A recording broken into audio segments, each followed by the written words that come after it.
Hi, this is Sandra Fisher from the Creative Wandering Duo, and what I am doing here is stabilizing by stitching in the ditch. I wished I could stitch at the speed this is going, but it's 5 times quicker. I had to speed it up, otherwise this would be a very, very long video. This quilt was mainly all ruler work. It's a client's quilt. Beautiful work. And it was a joy to quilt for her. I pre-marked this quilt that took several hours, and I used chalk and a blue marker, washout marker.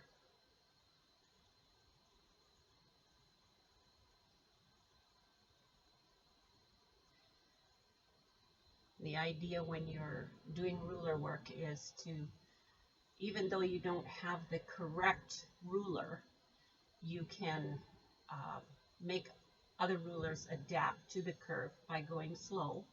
This doesn't look like I'm going slow, but I am. And try to break it down so that you're quilting in long lines so you can get a whole section done. It's a lot easier to do a repetitive motion with rulers.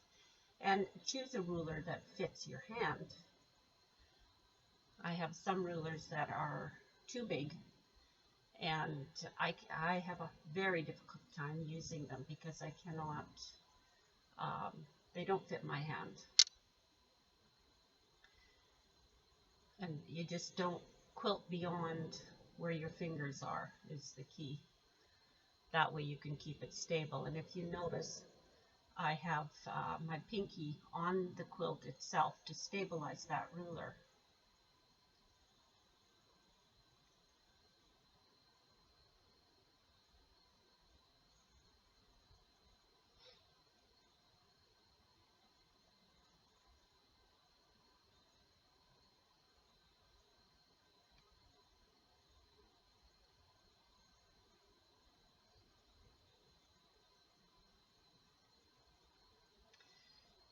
And when you're doing ruler work, you try and quilt as much as you possibly can without breaking your thread.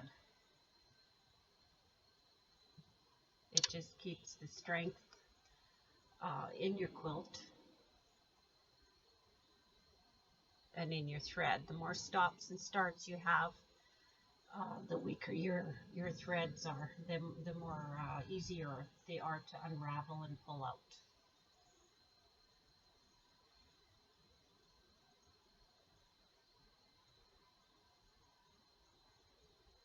Uh-oh.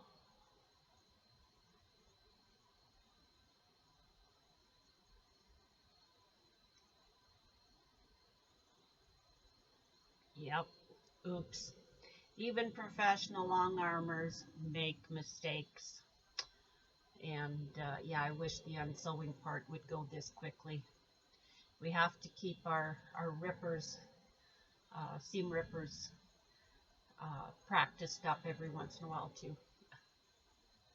And as you notice, I'm taking about every 3rd or 4th stitch. It just is a lot easier to undo.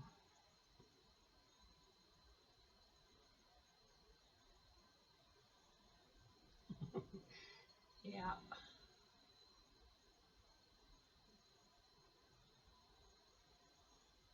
Enjoy. Have a good laugh.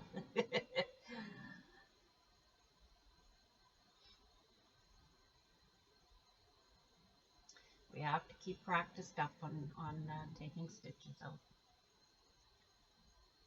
Keeps us humble. Keeps me humble anyway. Can't speak for other long armors.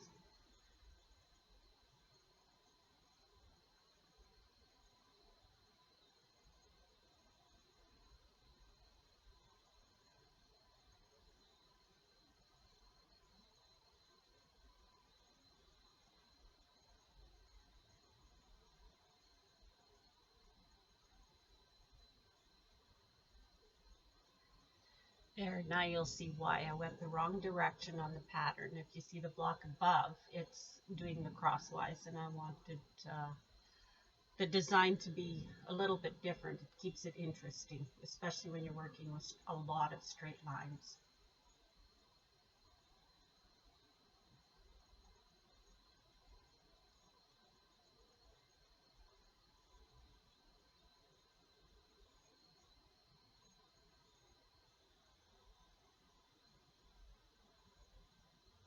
I did take video of the entire quilt while I was quilting it, but I clipped it here and there just to give you a sample of how everything was done.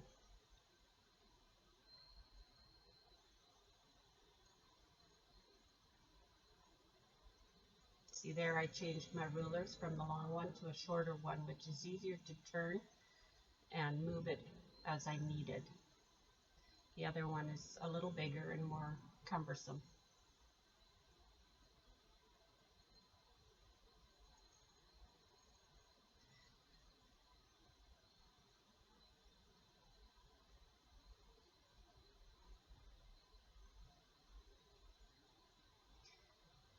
Here I'm working on an oval in the sashing that's on the short side of the frame, so I only can do as many as the space will allow. This chicken wire grid was all pre-marked. This is a neat tool. Watch this. I love this. It's really fast for threading machines. You can use it on your domestic machine as well. That's your regular sewing machine.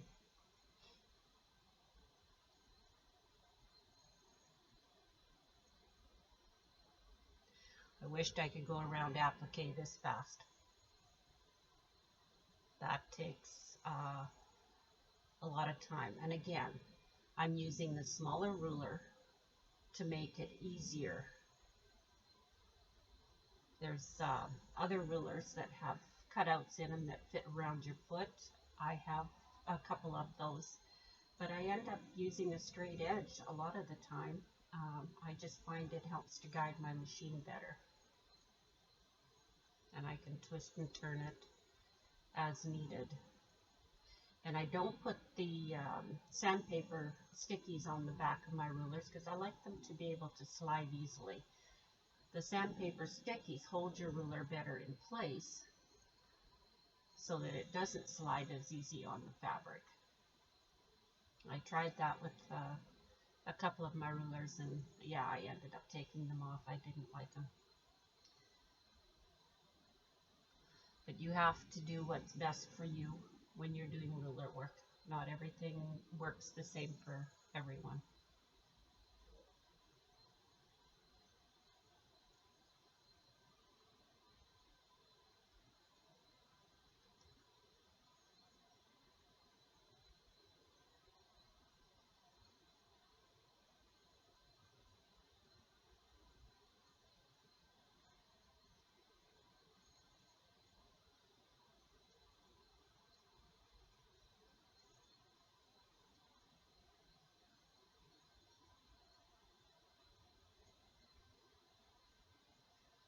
The reason I call this quilt Those Crazy Chickens is when I phoned the owner of the quilt to let her know that her quilt was ready to go home, I asked if I could make a movie of the stitching of her quilt, and she said yes. And she said, "You're going to make Those Crazy Chickens famous," so that's how it got its name. I don't know if that's the name of the pattern or if that was just her name for it.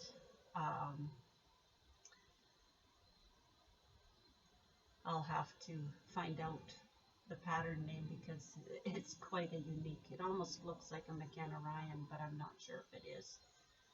I will find out and I'll put that in the comments or the description.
Not all rulers are created equal when it comes to curves. That ruler, I forget who made it. I'd have to look that up.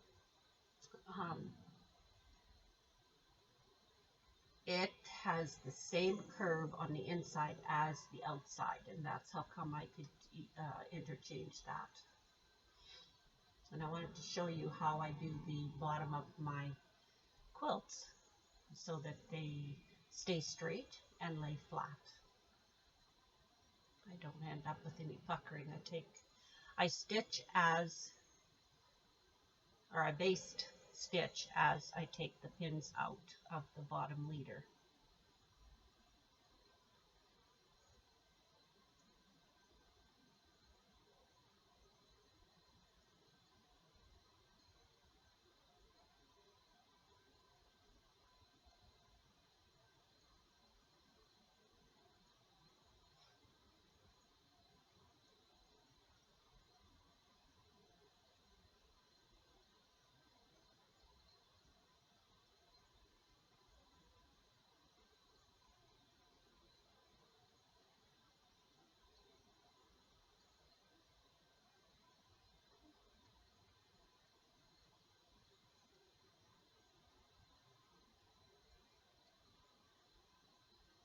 I was using a new camera here, and I'm sorry that it's got the date and time flickering in the bottom corner there.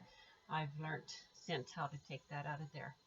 Well, I thank you very much for stitching along with me, and here's the finished product. It's a beautiful quilt and it was my honor to be asked to custom quilt this. And I'm sure that it will be well loved and used.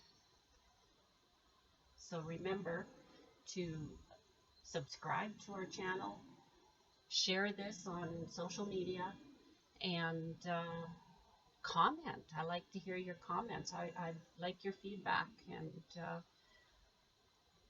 click the thumbs up. Take care, and I wish you a wonderful day.